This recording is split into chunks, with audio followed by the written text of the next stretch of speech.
कवि सम्मेलन और मुशायरे की लेटेस्ट वीडियो देखने के लिए आप नमोकार चैनल को सब्सक्राइब जरूर कीजिए और वीडियो को सबसे पहले देखने के लिए बेल आइकन पर क्लिक करना ना भूलें। अब मैं जिन्हें बुलाना चाहता हूं, मैं कुछ बात कहना चाहता हूं। वो कौन है? वो इस देश के वो आइडल हैं, हमारे अपने हैं कि अगर आज हम कहीं भी हैं तो इसके पीछे उनकी मेहनत है। अभी कुछ लोगों ने कह दिया ये देश असहिष्णु है। नहीं, हमारा देश कुछ भी हो सकता है, हिंदुस्तान कभी असहिष्णु नहीं हो सकता। हमको शुक्रिया, हमको राधा और कृष्ण तब ज्यादा सुंदर लगते हैं जब फैसलाबाद में जन्मा कोई नुसरत फतेह अली खां गाता है, जब से राधा श्याम के नैन हुए हैं चार, श्याम बने हैं राधिका राधा बन गई। हमको भगवान भोलेनाथ की स्तुति तब ज्यादा मंत्रमुग्ध करती है जब गुजरात के उस्मान मीर साहब नमामि शमीसा सुनाते हैं और रामकथा मर्मज्ञ संत मोरारी बापू की आंखों से आंसू निकल आते हैं। हमको बनारस की गंगा तब ज्यादा पावन लगती है जब जयपुर में जन्मे महमद हुसैन एक स्वर में गाते हैं जय सरस्वती मां सरस्वती, वर्दे वर्दे मां महारानी। या आखिरी पंक्ति पे आपकी मोहब्बत मांगता और उन्हें बुला रहा हूं, वर्दे वर्दे मां महारानी। या सरहद पार से आया कोई गुलाम अली, बाबा संकट मोचन के दरबार की सीढ़ियों पर बैठकर अकबर इलाहाबादी को कंठ में उतारता है, बुत हमको कहे काफिर अल्लाह की मर्जी है, तो सुनने वाले ही नहीं गंगा की लहरें तक मचल उठती है। हिंदुस्तान कभी असहिष्णु नहीं हो सकता। मैं चाहूंगा मैं उनको बुलाऊं, उससे बेहतर ये होगा बड़े शायर के लिए, बड़े कवि के लिए बड़ी तालियां कैसे बजाई जाती मुझे आपको बताने की जरूरत नहीं है। एक बार दोनों हाथ हवा में उठाकर राहत इंदौरी जी को सुने आप भरपूर मोहब्बत के साथ में।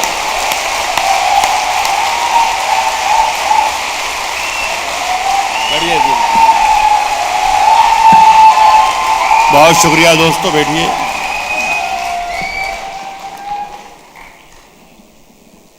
दोस्तों, सबसे पहले तो मैं दिल की गहराइयों से आईआईटी दिल्ली का शुक्रिया अदा करता हूं और साथ में अपने छोटे भाई शंकर शंभू का कि आज इतनी खूबसूरत महफिल का मुझे भी हिस्सा बनाया। या आज दिल्ली की इस महफिल में राहत इंदौरी का सम्मान नहीं है ये, बल्कि पूरे उर्दू समाज का आपने सम्मान किया है। मैं शुक्रिया अदा करता हूँ।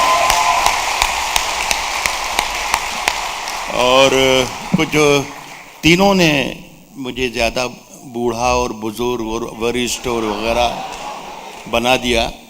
मैं उम्र में सब बच्चे हैं तीनों ये। इन्हें मैं ये बता दूं कि ये मेरी कुछ बीमारी और कमज़ोरी की वजह से सिर के बाल थोड़े उड़ गए हैं, बाकी पूरी मशीन काम करती है बिल्कुल। बहुत शुक्रिया। मैं शायरी के बारे में भी मैं ये बता दूं दोस्तों कि मुझे कोई गर्रा या गुरूर या घमंड या फ़ख्र नहीं है कि मैं कोई उर्दू का बहुत बड़ा शायर हूँ। बस इतना ज़रूर कहना चाहता हूँ, मुझे इस बात का एहसास है कि पढ़े लिखों में बोल रहा हूँ, तो इस बात का मुझे एहसास है कि मैंने कोई एक 20-25 बरस तक एक यूनिवर्सिटी में गज़ल पढ़ाई है। तो मुझे इस बात की जानकारी है कि गज़ल सुनने के लिए, गज़ल सुनाने के लिए, गज़ल समझने के लिए, गज़ल समझाने के लिए आदमी को थोड़ा बहुत चरित्रहीन और बच्चलन होना पड़ता है। और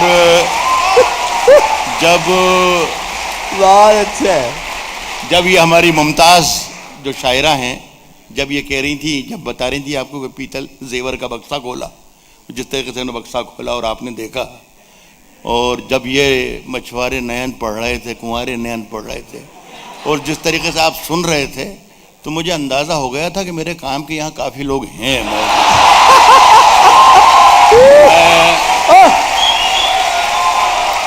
एक बात और, इससे पहले कि मैं शायरी सुनाना शुरू करूं, एक बात आपसे और बता दूं कि मैं जब तक पढ़ूंगा उसमें ज़्यादा तालियों की गुंजाइश नहीं होगी, इसलिए कि मैं जो पढ़ूंगा उसे समझने की गुंजाइश होती है, तालियों की गुंजाइश कम होती है। पहला शेर पढ़ता हूं जो सिर्फ, जाहिर है कि यहाँ पे 90% से ज़्यादा तो नौजवान ही हैं, तो ये सिर्फ नौजवानों के लिए मेरा पहला शेर है। बुजुर्ग जो सामने बैठे हैं मेरे,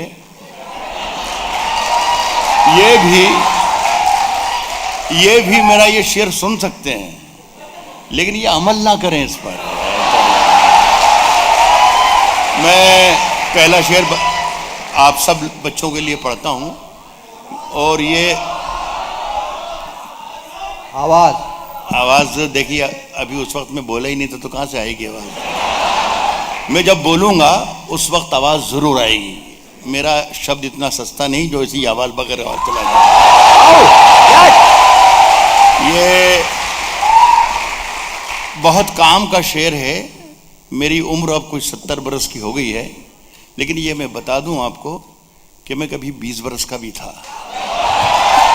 तो ये जो तजर्बा मैं बयान कर रहा हूं ये आपको आज काम आएगा, इसलिए मैं पढ़ रहा हूं। पहला शेर सुने सब, और यही अंदाजा मुझसे हो जाएगा, मुझे अंदाजा हो जाएगा कि दूसरा शेर मुझे कैसा पढ़ना है। पहले शेर ही बता देगा, या दूसरा शेर पढ़ना भी है या नहीं पढ़ना ये भी बता चल जाएगा। सुने कि राज जो कुछ हो इशारों में बता भी देना, इशारों में बता भी देना। राज जो कुछ हो, आवाज आ रही है ना? तो ये आवाज इसलिए आ रही है कि मैं बोल रहा हूं। राज जो कुछ हो इशारों में बता भी देना, हाथ जब उससे मिलाना तो दबा भी देना।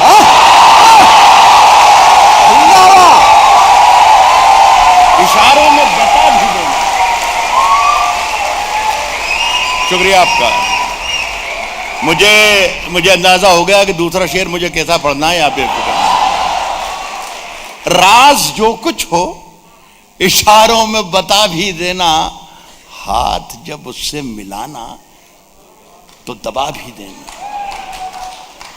दूसरा शेर भी बहुत काम का है, इसे कम मत नंबर दीजिएगा। वैसे इस खत में कोई बात नहीं है, कोई बात नहीं है, हाथ जब उससे मिलाना तो दबा भी देना। वैसे इस खत में कोई बात नहीं है, फिर भी एहतियातन इसे पढ़ लो तो जला भी देना। एहतियातन इसे, वैसे इस खत में कोई बात नहीं है, फिर भी एहतियातन इसे पढ़ लो। बहुत अच्छा, जला भी देना। सुने साहब के किसने दस्तक दी? श्रीमान आप भी सुने हजरत साहब। आपको सबसे पहले मुबारकबाद पेश करना चाहिए कि आपने बच्चों को बहुत अच्छा ट्रेंड किया है।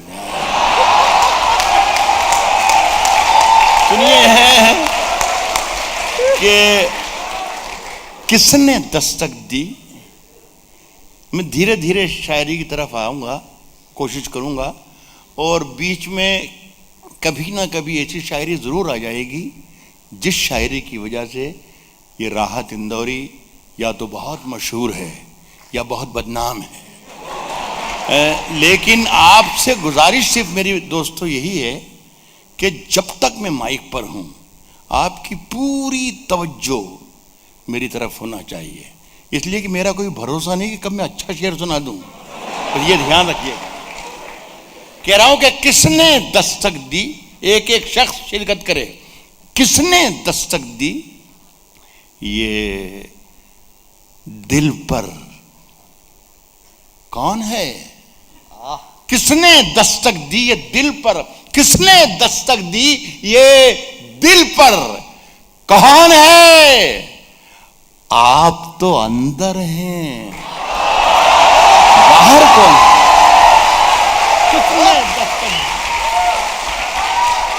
किसने दस्तक दी है दिल पर, कौन है? आप तो अंदर हैं, बाहर कौन है? आप तो अंदर हैं। आप सबके लिए है मेरा ये शेर। आप तो अंदर हैं, बाहर कौन है? साहब जवान आंखों के जुगनू चमक रहे होंगे, जवान आंखों के जुगनू चमक रहे होंगे, जवान आंखों के जुगनू चमक रहे होंगे। अब अपने गांव में अमरूद पक रहे होंगे।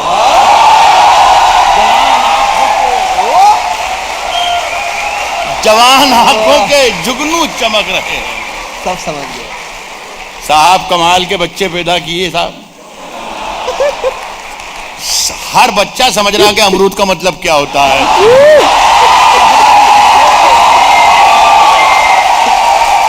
जवान आंखों के जुगनू चमक रहे होंगे। अब अपने गांव में अमरूद पक रहे होंगे। अब ये एक शेर और सुने, मजा आएगा आपको। अच्छा लग रहा है, मुझे भी सुनाने में अच्छा लग रहा है, इसलिए मुझे अच्छा लग रहा है कि आपको सुनने में अच्छा लग रहा है। अब अपने गांव में अमरूद पक रहे होंगे, भुला दे मुझको मगर मेरी उंगलियों के निशान, भुला दे मुझको मगर। सुने भाई शंभू शेखर, ये बच्चे तो हैं ही सही। अब वो उस लड़की पीछे ने कुछ कह रही थी कि ले तुम भी तलाक ले लो, मैं भी तलाक ले। ये कोई जरूरी थोड़ी हो, तलाक लेना कोई जरूरी थोड़ी है मियां सब।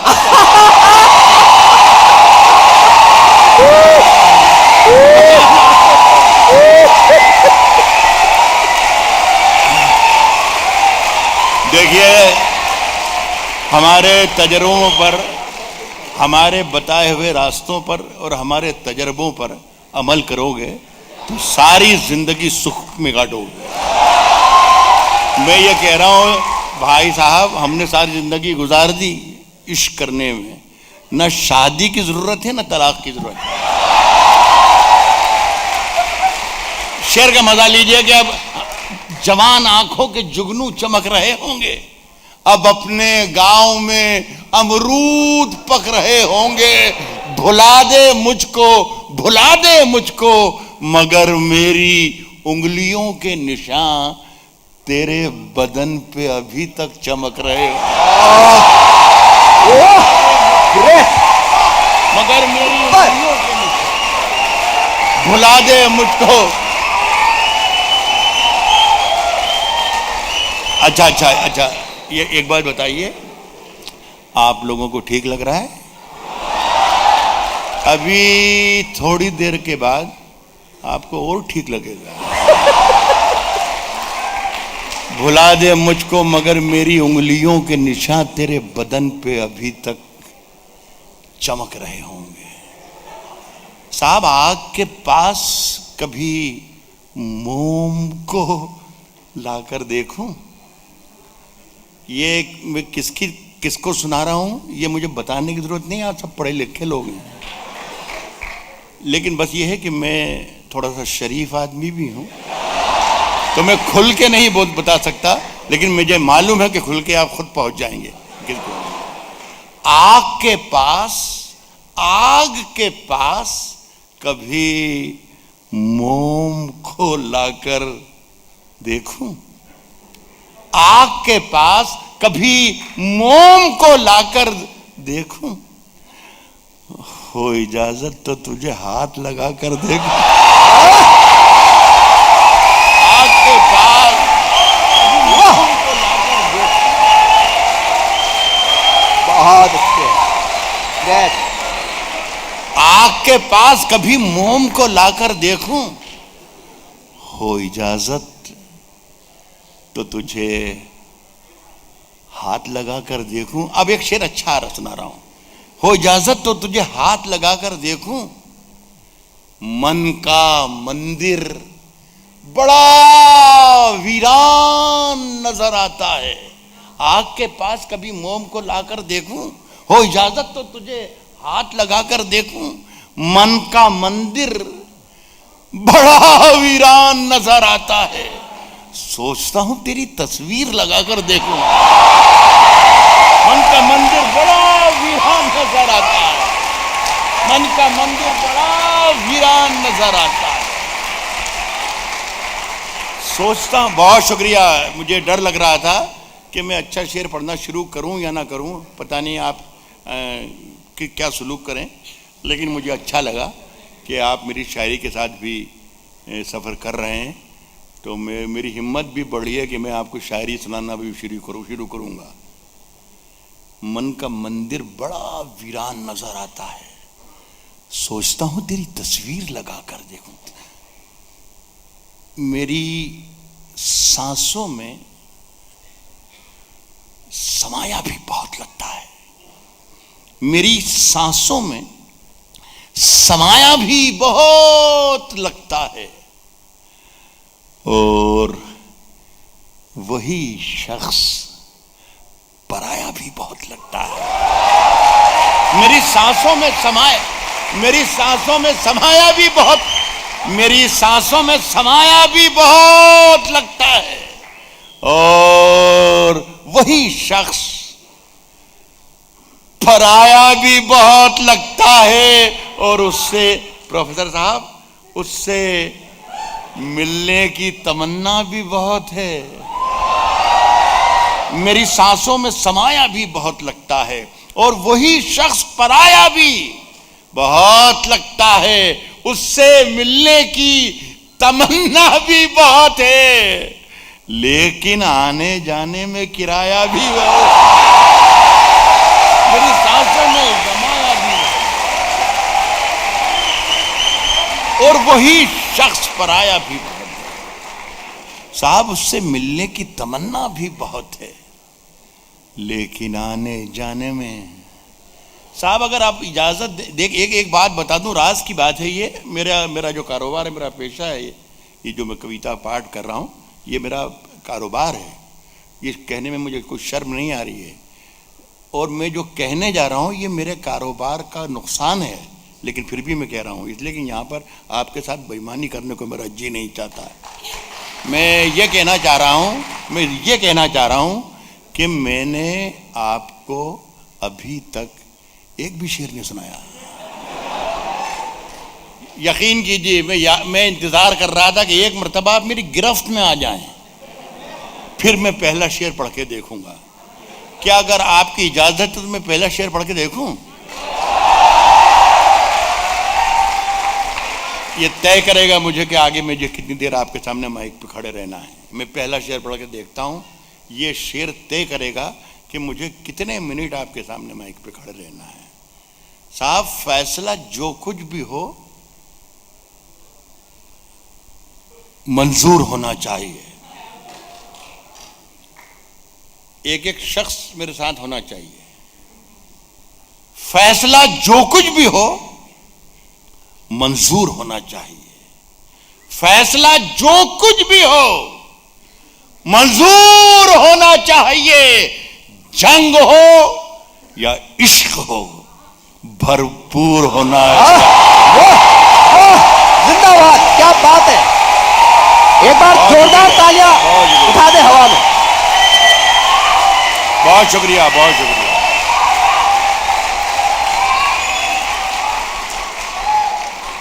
बहुत शुक्रिया साहब, मैं गदगद हो गया। आपने मेरे शेर की इज्जत रख ली, यानी मेरी इज्जत रख ली। बहुत बहुत शुक्रिया। फैसला जो कुछ भी हो मंजूर होना चाहिए। जंग हो या इश्क हो भरपूर होना चाहिए।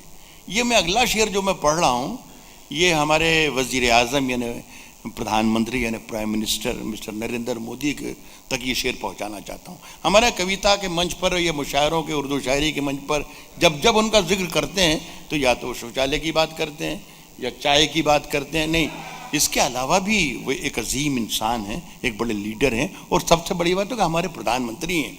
उनसे हमें शायरी की ज़ुबान में भी अगर बात कर रहे हैं तो सलीक़े से करना चाहिए। अगर मैं सलीक़े से कुछ कह रहा हूँ नरेंद्र मोदी साहब के लिए तो मैं आपकी ताईद चाहूँगा। पहला शेर मैंने ये पढ़ा है कि फैसला जो कुछ भी हो मंजूर होना चाहिए। जंग हो या इश्क हो भरपूर होना चाहिए। अब मोदी जी आपसे दरख्वास्त है कि कट चुकी है उम्र सारी जिनकी पत्थर तोड़ते। फैसला जो कुछ भी हो मंजूर होना चाहिए। जंग हो या इश्क हो भरपूर होना चाहिए। कट चुकी है उम्र जिनकी कम कट चुकी है उम्र सारी जिनकी पत्थर तोड़ते, अब तो इन हाथों में कोहिनूर होना चाहिए।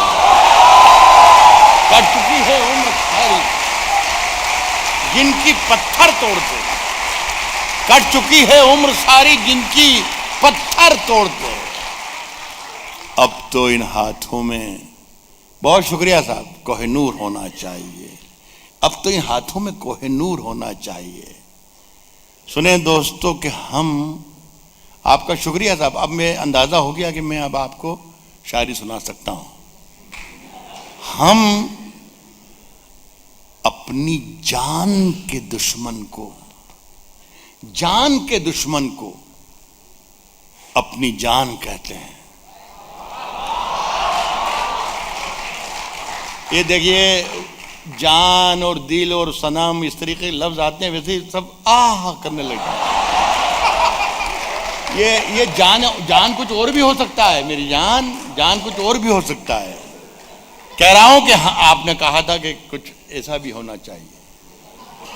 कह रहा हूं कि हम अपनी जान के दुश्मन को अपनी जान कहते हैं। मोहब्बत की इसी मिट्टी को हिंदुस्तान कहते हैं।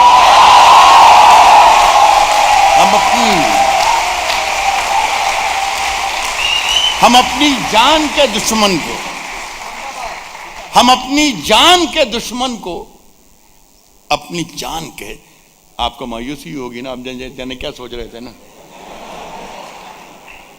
इनकी नजर में वही 5 फुट 4 इंच वाली जान रहती है, इसके अलावा कुछ नहीं है। यह विशाल हिंदुस्तान भी हमारी जान ही है। हम अपनी जान के दुश्मन को अपनी जान कहते हैं। मोहब्बत की इसी मिट्टी को हिंदुस्तान कहते हैं। साहब, ये जो ये दीवार का सुराख है, साजिश का हिस्सा है। मैं हिंदुस्तानियों को, अपने अजीज हिंदुस्तानियों भाइयों को सबको दावत दे रहा हूँ शेर को समझने में से। सिर्फ गाली बकना नहीं काफ़ी होता है कि इस पाकिस्तान को गाली बक दी, इधर उसको चीन को गाली बक दी और हमने तालियां बजा ली, एक लिफाफा लिया, एक चेक लिया और घर चले गए। समाधान होना चाहिए। मोहब्बत की इसी मिट्टी को हिंदुस्तान कहते हैं। जो ये दीवार का सुराख है, साजिश का हिस्सा है, मगर हम इसको अपने घर का रोशनदान कहते हैं। तो ये दीवार का सुराख साजिश का हिस्सा है। बहुत शुक्रिया दोस्त। मैंने आपसे वादा किया था कि बीच में कहीं कहीं ऐसी शायरी जरूर आ जाएगी जिसकी वजह से राहत इंदौरी है, और आपने उसी तरीके से सुना भी। मैं आपको सलाम करता हूं, आपकी मोहब्बत करता हूं। जो ये दीवार का सुराख है, साजिश का हिस्सा है, मगर हम इसको अपने घर का रोशनदान कहते हैं। अगर ये दुश्मन ना हो तो हमारे हौसले पस्त हो जाएं। हम सब इन्हीं की वजह से जिंदा हैं। यकजहती है, मोहब्बत है, मर जाएंगे, सब कुछ कर लेंगे, खत्म करके रख देंगे। हिंदुस्तान हिंदुस्तान हिंदुस्तान जिंदाबाद। मगर हम इसको अपने घर का रोशनदान कहते हैं, जो आंखों में जो दुनिया को सुनाई दे उसे कहते हैं खामोशी। इस लाइन का मजा ले लेते, मजा आ जाता। मैंने क्या कहा है? जो दुनिया को सुनाई दे उसे कहते हैं खामोशी। जो दुनिया को सुनाई दे, जो दुनिया को सुनाई दे उसे कहते हैं खामोशी। और जो आंखों में दिखाई दे उसे तूफान कहते हैं। जो दुनिया को सुनाई, जिंदाबाद जिंदाबाद, उसे कहते हैं खामोशी। जो दुनिया को सुनाई दे उसे कहते हैं खामोशी।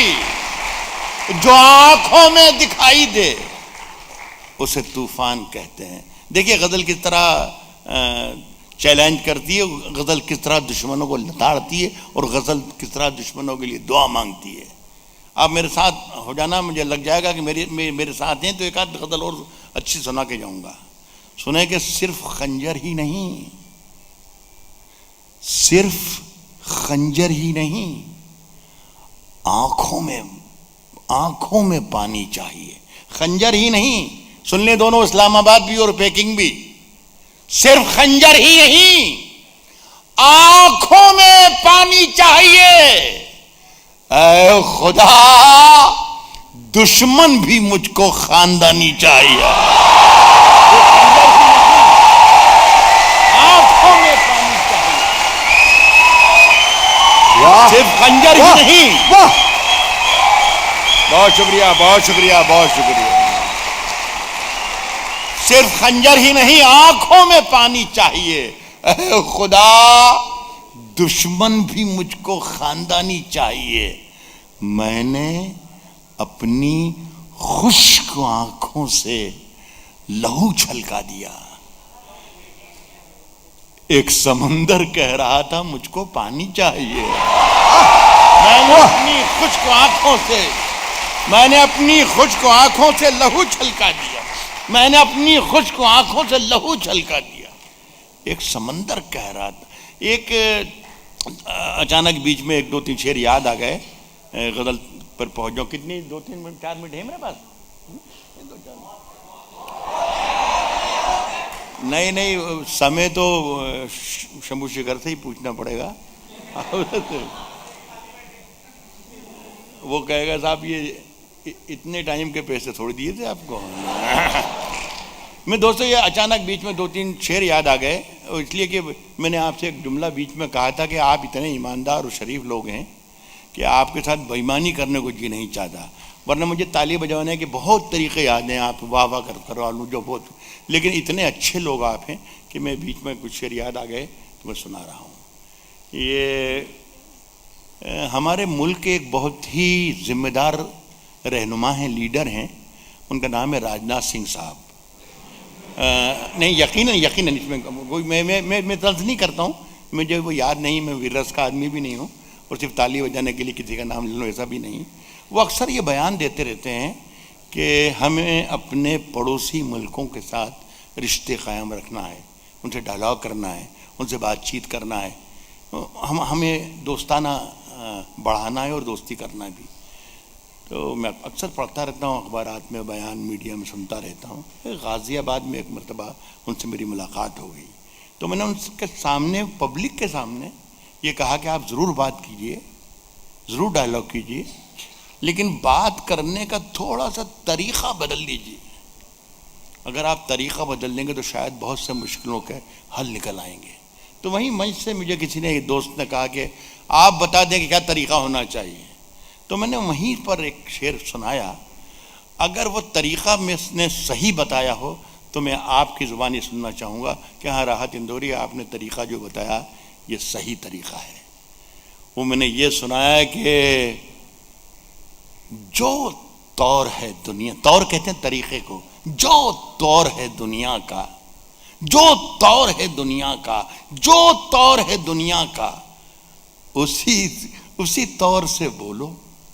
जो तौर है दुनिया का, जो तौर है दुनिया का, उसी तौर से बोलो। जो तौर है दुनिया का, उसी तौर से बोलो। बहरों का इलाका है, जरा जोर से बोलो।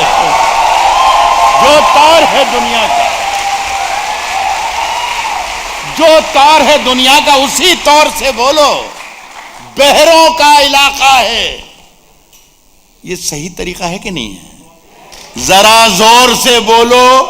साहब, लड़की हमारी बेटी है ये मुमताज, इसने ये कह रहा था कि मैंने पाकिस्तानी को कहा कि मेरे अजीज हों, मैं भी कुछ ऐसे ही कुछ कह रहा हूं।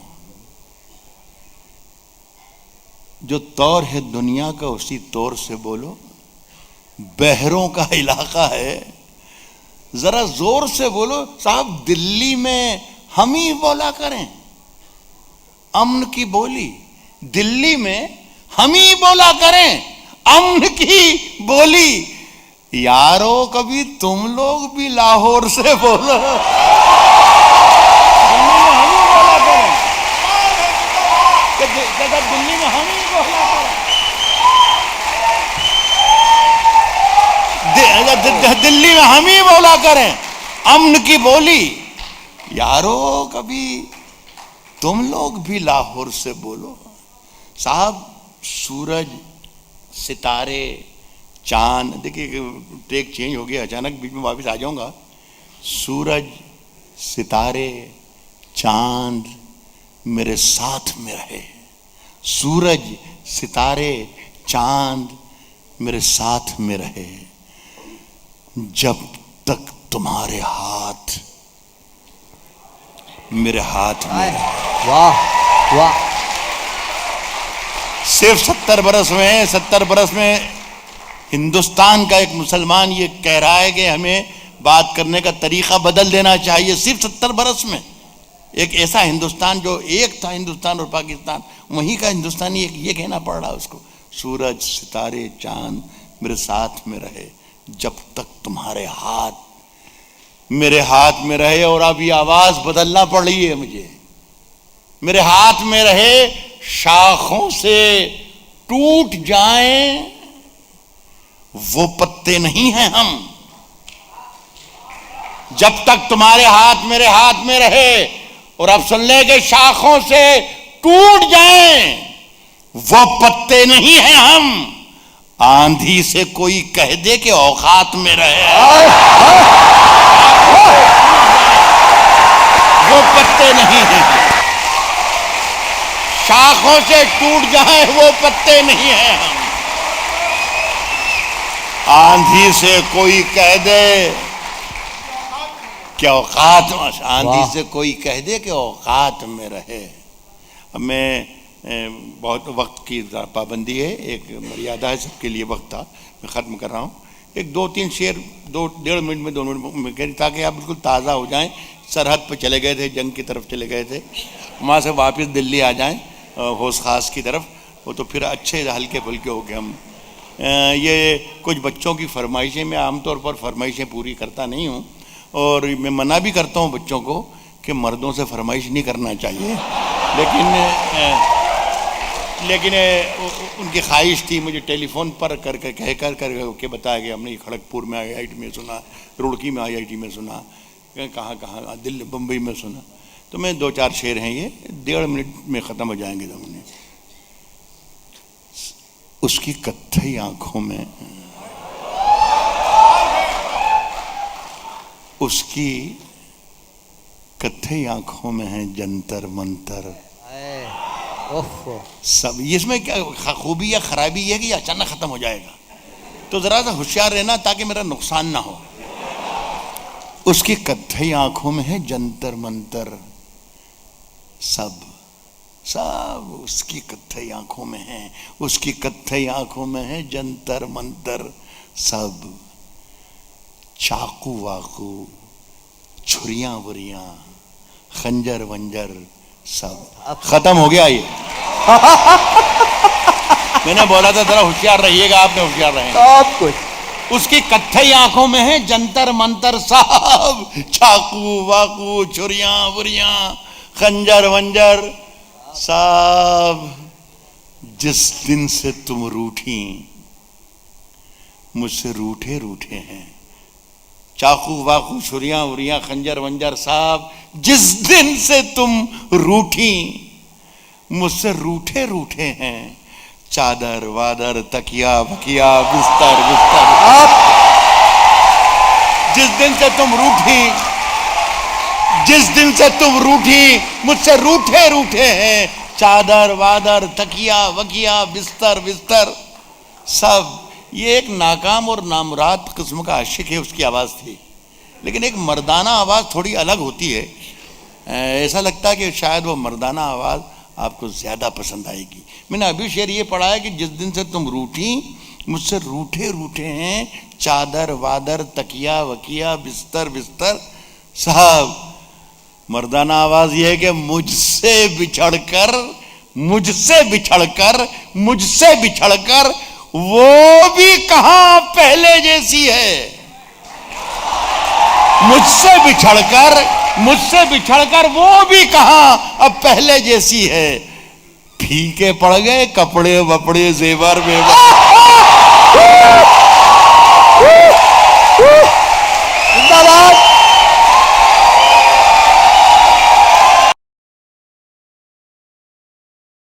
कवि सम्मेलन और मुशायरे की लेटेस्ट वीडियो देखने के लिए आप नमोकार चैनल को सब्सक्राइब जरूर कीजिए और वीडियो को सबसे पहले देखने के लिए बेल आइकन पर क्लिक करना ना भूलें।